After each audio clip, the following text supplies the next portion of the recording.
নমস্কার, কেমন আছেন সবাই? আমার পেজের একটি ব্লগে আপনাদের স্বাগত জানাই। আজকে সকাল সকাল বেরিয়ে পড়লাম।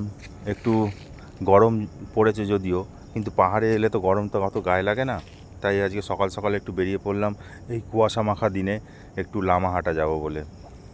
এই লামাহাটা হচ্ছে, যেটা বলা হয় যে লামা মানে হচ্ছে বৌদ্ধ ভিক্ষুক, আর হাট মানে হচ্ছে তাদের বাড়ি বা বাসস্থান। এটি দার্জিলিংয়ের খুব কাছে একটি গ্রাম। দার্জিলিং থেকে আপনার এই গাড়িতে প্রায় লাগে ওই 1 ঘন্টা মতো, রাস্তা যদি জ্যাম থাকে, আর না হলে তো আপনি ওই আধা ঘন্টার মধ্যে পৌঁছে যাবেন। আজকে চারিদিকের আবহাওয়াটা দেখেছেন, পুরো চারিদিকে একদম মেঘে একদম ঢেকে গেছে, আর ছোট ছোট সেই মেঘ কণা যেগুলো বৃষ্টির মতো হয়ে পড়ছে। বাহ, দেখতে দেখতে প্রাকৃতিক অপরূপ সৌন্দর্য উপভোগ করতে করতে আমরা চলে এলাম লামাহাটা। এই সেই নেচার পার্ক লামাহাটার বিখ্যাত। আর বড় বড় দেখছেন কত সুন্দর একদম পাইন গাছ, আর পাহাড়ের গায়ে একদম। এখানে যদিও ঢুকতে আপনার এন্ট্রি ফি নেবে, খুব একটা বেশি নয়, 20 টাকা মাত্র। তো আমরা এখানে টিকিট কেটে আমরা ঢুকে পড়লাম এই লামাহাটা পার্কের সৌন্দর্যকে উপভোগ করার জন্য। চলুন এবার আপনাদের একটু পার্কটা ঘুরে দেখাই। আর ওই যে দূরে ওইদিকে ভ্যালিটা, ওই দূরে আপনি সোজা আপনি তাকালে, আকাশ যদি ক্লিয়ার থাকে তাহলে আপনি ওই কাঞ্চনজঙ্ঘার রেঞ্জ দেখতে পাবেন।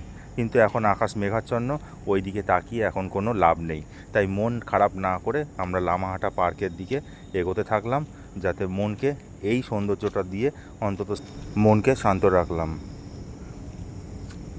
দেখছেন চারিদিকটা একদম সেই বৃষ্টিতে ভিজে গিয়ে একদম চারিদিকটা একদম পুরো চির সবুজ হয়ে উঠেছে। যেদিকে তাকাচ্ছি সেদিকেই চোখ জুড়িয়ে যাচ্ছে। এই যে রাস্তাটা ওপরে উঠে গেছে, এইখানেই লেখা আছে আই লাভ লামাহাটা। আর ওপরের দিকে ওঠার জন্য কোনো রাস্তা নেই, তবে এই লামাহাটা লেকের মধ্যে, এই পার্কের মধ্যে একটা লেকও আছে, জলাশয়। তবে সেই জলাশয়টা কোন দিকে আমাদের একটু খুঁজে বার করতে হবে, কারণ প্রথমবার এসেছি তো, অত ঠিক মনে পড়ছে না কোন দিকে আছে।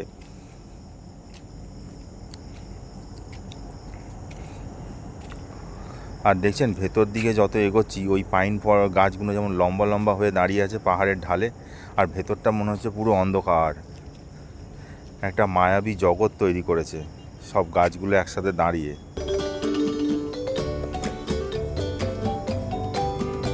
এখানে এই পার্কে কিন্তু ফুলের গাছ সেরকম নেই, তো ফুল ফোটেনি বলে চোখেও পড়ছে না হয়তো। তো এখানে কিন্তু এই সবুজের সমারোহের কিন্তু খুব একটা ঘাটতি নেই। এই দেখুন, এটা হচ্ছে ফটো সেশনের জায়গা। এখানে সবাই দাঁড়িয়ে যে যার মতো সেলফি, ফটো, ভিডিও সব কিছুই করছে। আমরা এখন যাব ওই ওপরে জঙ্গলের ভেতরে, কিন্তু এখন তো বর্ষাকাল, আর মাটি এখন খুবই পিছল, আর আমাদের একটু সাবধানতা অবলম্বন করেই ওপরের দিকে উঠতে হবে, গাছের ওই শিকড়গুলো ধরে ধরে।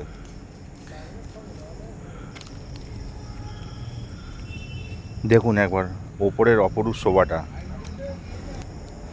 আর এখন ওই মেঘগুলো সেই গাছের ফাঁকে ফাঁকে ওপরে জমে জমে নিচে ফোঁটা ফোঁটা করে জলও পড়ছে।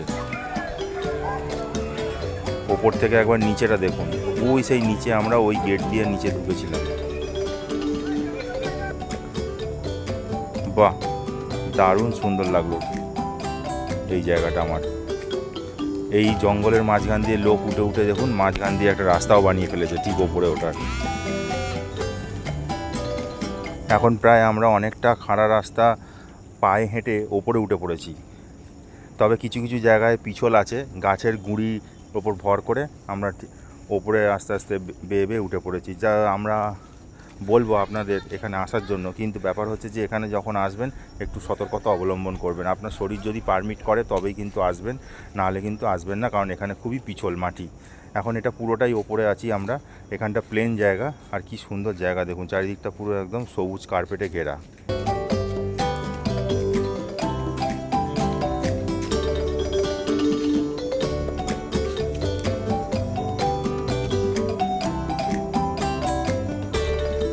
যেদিকে তাকাচ্ছি চোখ জুড়িয়ে যাচ্ছে।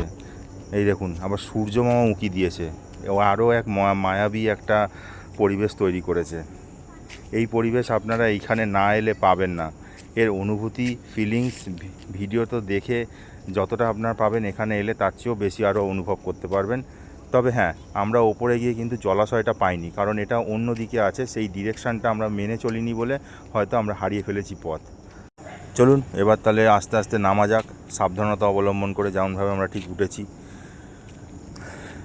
এরপরে আমরা লাঞ্চ করব নিচে নেমে গিয়ে। তো ভিডিওটি আপনাদের কেমন লাগলো, এই ছোট্ট লামাহাটা পার্কটি পাহাড়ের গায়ে, অবশ্যই কিন্তু কমেন্টসের মাধ্যমে জানাবেন। আর ভালো লাগলে লাইক করবেন। সবাই ভালো থাকবেন, সুস্থ থাকবেন, দেখা হবে পরের একটি ব্লগে আবার।